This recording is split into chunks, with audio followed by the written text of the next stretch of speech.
पीले दांत वाली बहू। रंजना कभी ब्रश नहीं करती थी। उसे कितनी बार उसके माँ बाप ने डांटा, लेकिन उसका कोई असर उस पर होता ही नहीं था, जिस कारण से उसके दांत पीले पीले हो जाते हैं। शादी के बाद। अरे बहू, वैसे तो तुझ में कोई कमी नहीं है, पर तेरे दांत इतने पीले कैसे हैं बेटा? कैसे मतलब? कोई सर्जरी थोड़ी ना कराई है।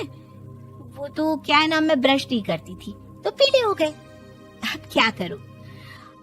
आप कहें तो लाल करवा लूं या फिर काले? यार ये क्या है, क्यों माँ से लड़ रही हो? लड़ रही हूँ? अरे मैं लड़ रही हूँ या ये बोल रही है कि दांत पीले है, पीले। अरे तपस्या थोड़ी ना की है इन्हें पीले करने के लिए। बकायदा ब्रश नहीं किया है 20 साल तक, तब जाकर। छी, कैसी बात कर रही हो? ये उस वक्त तो पीले नहीं थे जब हम लोग तुम्हें देखने आए थे। अरे तब साफ करवा लिया होगा डेंटिस्ट के पास जाकर। अब देखो कैसे पीले पीले लग रहे हैं। रंजना सास की तरफ गुस्से से देखती है। फिर शुरू हो गई पीले पीले पीले। अरे पीले तो तब भी थे जब मेरे हाथ का रसगुल्ला उड़ा उड़ा कर खा रही थी और बोल रही थी, लड़की नहीं गुणों का खजाना दे रहे भाई साहब आप। खैर, अब वो लोग करते भी तो क्या करते, पीले दांत वाली बहू पल्ले पड़ी थी तो झेलना तो था ही। एक दिन कीर्तन में रंजना गाना गा रही थी। अरे कमला बहन, माँ का द्वार है, यहाँ तो सब शुद्ध होकर आते हैं, फिर अपनी बहू को ब्रश भी नहीं करवाती तुम। दूर से पीले पीले दांत भक्ति में बाधा उत्पन्न कर रहे हैं। अरे कोई 2 साल के बच्ची थोड़ी ना लेकर आई हूँ मैं बहू बनाकर। अच्छी खासी लड़की है, अरे कैसे करवाऊं ब्रश? ये तो उसे खुद करना चाहिए ना। अब माँ बाप तो इसके जैसे तैसे निपटा दिए, ये नहीं सोचा कि सास कैसे संभालेगी। सास बहू को लेकर घर आ जाती है, लेकिन सोच लेती है कि अब इसे लेकर कहीं नहीं जाएगी। अगले रोज बहू कहती है, अरे क्या हो गया, मंदिर नहीं जाना क्या? कीर्तन का वक्त हो रहा है। मेरी मधुर वाणी से कान्हा जी जागते हैं और सोते हैं। आप तो जानती है ना उनकी भक्ति में कितना मन लगता है मेरा। वो क्या है ना, तबीयत ठीक नहीं लग रही है मेरी, आराम करूंगी मैं। तबीयत ठीक नहीं लग रही? अभी तो मिथुन के गाने पर नाच रही थी आप, और अब बोल रही है कि तबीयत ठीक नहीं लग रही। अरे भक्ति में मन लगा लो सासू माँ, ऊपर जाना है, क्या मुंह दिखाओगी आप? हाँ? सास को बहू की बात पर गुस्सा आ जाता है। मैं क्या मुंह दिखाऊंगी, इसकी चिंता तो ना कर, समझी? अपने मुंह की चिंता कर, जो ये पीले पीले दांत लेकर हर जगह पहुंच जाती है। पता है लोग कितना मजाक बनाते हैं। ना जी ना, मैं नहीं जाना कहीं तेरे साथ। तो ये बात है। कोई ना, मत जाओ, मैं अपने कमरे में ही बैठकर भक्ति कर लूंगी। ऊपर वाला दांत थोड़ी ना देखता है, मन देखता है, भावना देखता है। और अरे बस बस, तू सब कुछ दिखा, बस ये सफेद चमकदार दांत ना दिखाना किसी को, है? जा यहाँ से। बहू को सास की बात का कोई फर्क नहीं पड़ता, वो तो जैसी थी वैसी ही रह जाती है। सुबह नहाकर किचन में खाना बनाना, फिर खाना खाना, कीर्तन भजन करना और सो जाना। एक दिन, माँ जी मैं सहेली के घर जा रही हूँ, शाम को लेट आऊंगी। हाँ हाँ तो जाना, मैंने कौन सा तेरी आरती करनी है घर पर बैठकर। रंजना सहेली के घर जाती है, जहाँ वो पार्टी में जाने की तैयारी कर रही होती है। अरे शिखा, कहाँ जाने की तैयारी कर रही है? मैं गलत वक्त पर आ गई क्या? अरे नहीं यार, उल्टा सही वक्त पर आ गया। मैंने ये साड़ी और ज्वेलरी निकाली है यार, शाम को इनके ऑफिस की एक पार्टी में जाना है। बताना कैसा लग रहा है ये सब?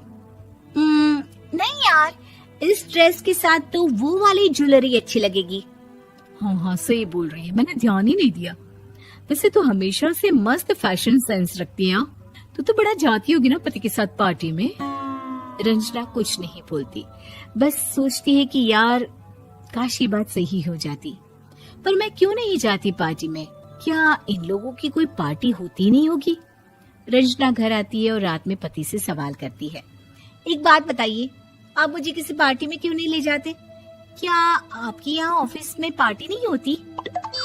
पति बेचारा क्या कहता कि दांत पीले हैं तुम्हारे इसलिए। अरे कोई पार्टी होती नहीं हम लोगों के ऑफिस में, तो कहाँ से लेकर जाऊं? और मार्केट, मॉल, कहीं वीकेंड घूमना, कहीं तो। अरे यार सारे हफ्ते में एक छुट्टी मिलती है, तो सोचता हूँ कि आराम ही कर लूं। क्यों? रंजना मन मार के रह जाती है। पहले कभी सास के साथ मंदिर जाया करती थी, लेकिन वो भी सास ने ले जाना बंद कर दिया। घर बैठी बैठी रंजना बोर हो जाती है। तभी उसे आइडिया आता है और वो मायके जाने का सोचती है। सासू माँ, 2 दिनों के लिए मम्मी के घर जा रही हूँ। अच्छा ठीक है, आराम से जा।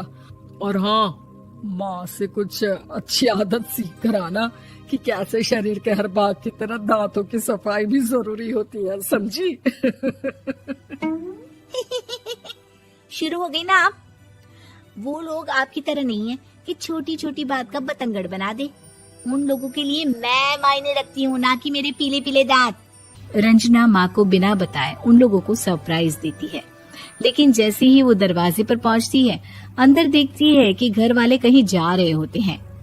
अब माँ, काश रंजना दीदी के दांतों वाली प्रॉब्लम नहीं होती, तो वो भी हम लोगों के साथ चलती ना बुआ जी की बेटी की शादी में। हाँ बेटा, लेकिन अब उसे कौन समझाए कि उसको उसके पीले दांत नहीं दिखते, लेकिन उसके आसपास के लोगों को कितना एम्बैरेसिंग फील कराते हैं।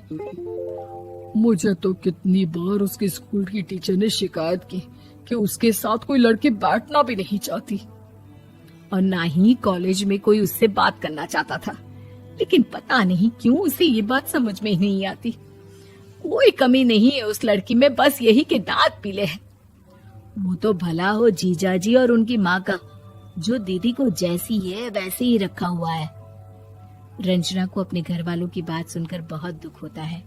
वो सोचती है कि वो क्या करे, लेकिन फिर वो सीधा डेंटिस्ट के पास जाती है, अपने दांत चमकाती है और कसम खाती है कि वो रोज ब्रश करेगी।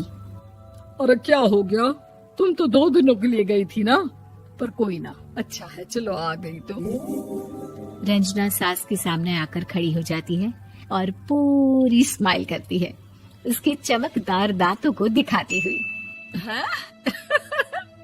चले मंदिर। माँ, मुझे माफ कर दीजिए, मैंने आप लोगों को बहुत एम्बैरेसिंग फील करवाया। मैं आज से रोज ब्रश करूंगी।